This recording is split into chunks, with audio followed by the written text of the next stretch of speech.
Hello everyone. आज हम international business का यूनिट 3 इंटरनेशनल ट्रेड के topic theory of comparative advantage को डिस्कस करेंगे।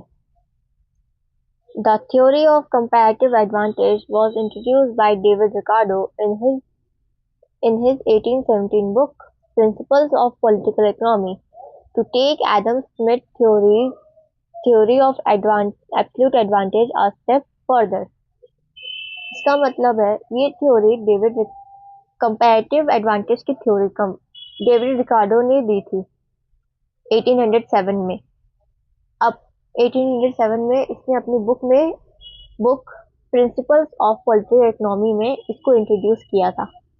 ये थ्योरी एडम स्मिथ की एब्सोल्यूट एडवांटेज थ्योरी को एक स्टेप आगे ले जाती है, यानी रिकार्डो ने स्मिथ की सोच को और डेवलप किया और एक नई पर्सपेक्टिव बना दी। सिंपल वर्ड्स में डेविड रिकार्डो ने 1807 में कंपैरेटिव एडवांटेज थ्योरी दी थी, जो एडम स्मिथ की एब्सोल्यूट एडवांटेज थ्योरी का एक्सटेंशन था। रिकार्डो ने ये समझाया कि ट्रेड सिर्फ तब नहीं होता जब कोई देश किसी चीज में बेस्ट हो, बल्कि इसके आगे भी कुछ फैक्टर मैटर करते हैं। Concept. The core concept is that a country should specialize in producing the products it can manufacture most efficiently and import the goods it produces less efficiently from other nations. Crucially, this applies even if a country can produce all goods more efficiently, an absolute advantage, than this trading partner. Ricardo demonstrated that by comparing the relative efficiency, nations can identify a comparative advantage where their efficiency multiplier is the highest, allowing them to specialize and trade for mutual benefits। इसका मतलब है इस theory का core concept ये है कि हर देश को वही चीजें प्रोड्यूस करनी चाहिए जिसमें वो सबसे ज्यादा एफिशिएंट है, और जो चीजें वो कम एफिशिएंटली प्रोड्यूस करते हैं उन्हें दूसरे देशों से इंपोर्ट करना चाहिए। सबसे इम्पोर्टेंट बात ये है कि ये रूल तभी अप्लाई होता है जब एक देश सारी चीजें दूसरे देश से ज्यादा एफिशिएंटली प्रोड्यूस कर सकता है। यानी एब्सोल्यूट एडवांटेज होने के बावजूद भी कंपैरेटिव एडवांटेज कम काम करता है। रिकार्डो ने ये डेमोन्स्ट्रेट किया कि दोनों देश की रिलेटिव एफिशिएंसीज कंपेयर करके हर देश वो आइडेंटिफाई कर सकता है जिसमें उसका एफिशिएंसी मल्टीप्लायर सबसे ज्यादा है, यानी यही उसका कंपैरेटिव एडवांटेज होता है। इसी बेसिस पर स्पेशलाइजेशन और ट्रेड करके दोनों देशों को म्यूचुअल बेनिफिट मिलता है। सिंपल वर्ड्स में कंपैरेटिव एडवांटेज कहता है कि हर देश वही करे जिसमें जिसमें तुम रिलेटिवली बेस्ट हो, चाहे दूसरा देश सब कुछ तुमसे बेटर बनाता हो। अगर तुम एक चीज में दूसरे से कंपैरेटिवली ज्यादा बेटर हो तो वही करो और बाकी इंपोर्ट करो, इससे दोनों देशों को फायदा होगा। Advantages. Increased overall production. When countries specialize in the goods where they hold a comparative advantage, the total combined production of the trading nation increases। इसका मतलब है जब हर देश सिर्फ उन्हीं चीजों में स्पेशलाइजेशन करता है जिसमें उसका कंपैरेटिव एडवांटेज होता है, तो दोनों देशों की ट्रेडिंग नेशंस की टोटल कंबाइंड प्रोडक्शन सिग्निफिकेंटली बढ़ जाती है। मतलब स्पेशलाइजेशन से ओवरऑल आउटपुट इंप्रूव होता है। Greater availability for consumption. The essence of the theory is that with the flow of trade, the availability of goods for consumption increases for all participating nations, allowing them to consume more than they could without specialization and trade। इस theory की essence ये कहती है कि जब trade freely flow करता है तो सारी पार्टिसिपेटिंग नेशंस के लिए गुड्स की अवेलेबिलिटी बढ़ जाती है। हर देश स्पेशलाइजेशन और ट्रेड के जरिए ज्यादा कंज्यूम कर सकता है, वो भी उन चीजों को जो वो खुद एफिशिएंटली प्रोड्यूस नहीं करता। सिंपल वर्ड्स में कंपैरेटिव एडवांटेज के दो बड़े फायदे हैं। पहला, स्पेशलाइजेशन से दोनों देशों का ओवरऑल प्रोडक्शन बढ़ जाता है। दूसरा, फ्री ट्रेड से लोगों के लिए ज्यादा चीजें अवेलेबल हो जाती है और वो बिना ट्रेड के कंपैरिजन में ज्यादा कंज्यूम कर सकते हैं।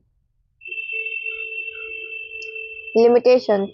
While the theory highlights the benefit of specialization, a critical analysis of its assumption reveals several limitations.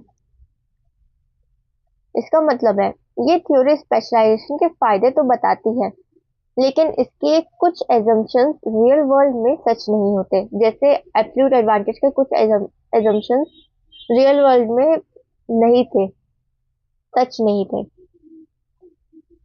Fails to explain productivity differences. The theory relies on the premises that comparative advantage arises from differences in productivity, but it fails to explain what makes one country more productive than another. इसका मतलब है, ये theory ये तो कहती है कि comparative advantage productivity differences से आता है, लेकिन ये एक्सप्लेन नहीं करती कि एक देश दूसरे देश से ज्यादा प्रोडक्शन क्यों करता है, क्यों होता है। यानी थ्योरी का एक इम्पोर्टेंट सवाल अनआंसर्ड रहता है। Unrealistic domestic resources mobility. The theory assumes that resources can seamlessly and costlessly shift from one type of production to another within a country. In reality, resources like land or specialized labor cannot be easily repurposed. Example, IT professionals cannot be instantly shifted to juice production, and forcing these shifts often creates conflict and pain. इसका मतलब है, ये theory ये assume करती है कि resources एक production से दूसरे प्रोडक्शन में आसानी से और बिना कॉस्ट के शिफ्ट हो सकती है, लेकिन रियलिटी में लैंड या स्पेशलाइज्ड लेबर इतनी आसानी से रिपर्पस नहीं होती।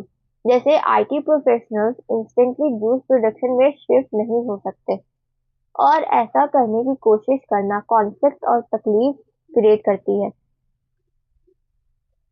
Unrealistic international resource immobility.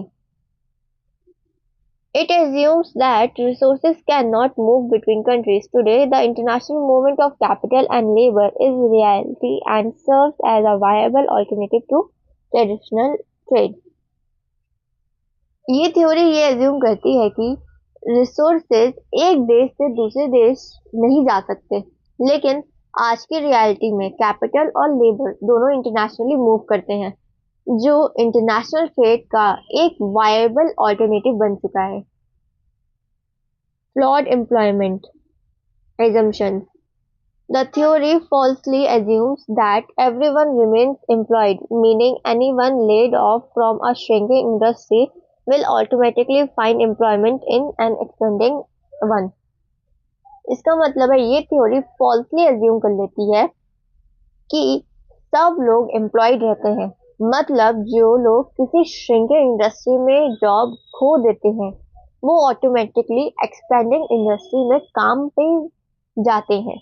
Real world में ऐसा हमेशा नहीं होता। सिंपल वर्ड्स में कंपैरेटिव एडवांटेज थ्योरी की 4 बड़ी लिमिटेशंस हैं। ये प्रोडक्टिविटी डिफरेंसेस एक्सप्लेन नहीं करती है। डोमेस्टिक रिसोर्सेज इतनी आसानी से शिफ्ट नहीं होते। आज रिसोर्सेज इंटरनेशनली भी वर्क करते हैं, और ये एजम्पशन कि सब एम्प्लॉयड रहेंगे बिल्कुल रियलिस्टिक नहीं है। हम थ्योरी ऑफ कंपैरेटिव एडवांटेज के एक एग्जांपल भी देखते हैं।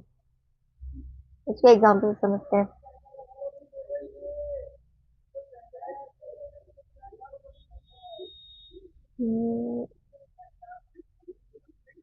मान लो दो देश हैं, इंडिया और यूएसए।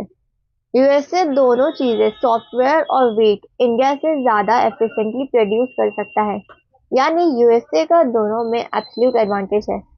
तो क्या इंडिया कोई भी प्रोड्यूस नहीं करेगा? इसका आंसर नहीं है। यहाँ यहाँ कंपैरेटिव एडवांटेज आता है। अब रिलेटिव एफिशिएंसी कंपेयर करते हैं। यूएसए सॉफ्टवेयर में बहुत ज़्यादा बेटर है इंडिया से, लेकिन वीट में थोड़ा ही बेटर है।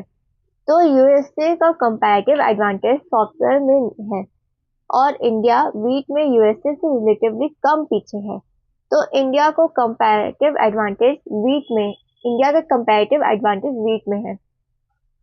तो रिकार्डो कहते हैं यूएसए सिर्फ सॉफ्टवेयर बनाए और इंडिया से वीट इंपोर्ट करे, और इंडिया सिर्फ वीट उगाए और यूएसए से सॉफ्टवेयर इंपोर्ट करे। इससे दोनों देशों का ओवरऑल प्रोडक्शन बढ़ जाएगा और दोनों को फायदा होगा। सिंपल वर्ड्स में, कंपैरेटिव एडवांटेज में जरूरी नहीं है कि तुम दोनों चीजों में बेस्ट हो, बल्कि जिसमें तुम रिलेटिवली ज्यादा बेटर हो वही करो।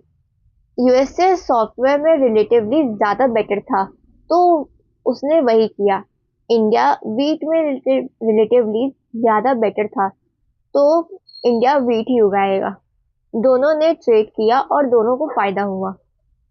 Thank you.